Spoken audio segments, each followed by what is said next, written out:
महाराष्ट्र के अमरावती से आए वीडियो को देख ये साबित हो गया है कि हमलावर आए दिन पुलिस को खुली चुनौती दे रहे हैं। बडनेरा शहर में एक शादी समारोह चल रहा था। हर ओर खुशी का माहौल था, लेकिन इसी बीच कुछ ऐसा हुआ जिसने सभी को हैरान कर दिया।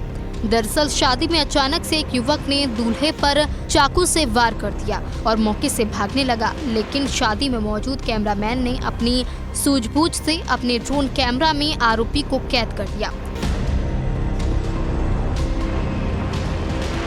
वीडियो में 2 लोग भागते हुए दिखाई दे रहे हैं, जो कि बेहद ही मददगार साबित हुई। इस हमले के बाद लोगों ने दूल्हे को अस्पताल में भर्ती कराया, जहां डॉक्टरों ने उसकी हालत को स्थिर बताया है।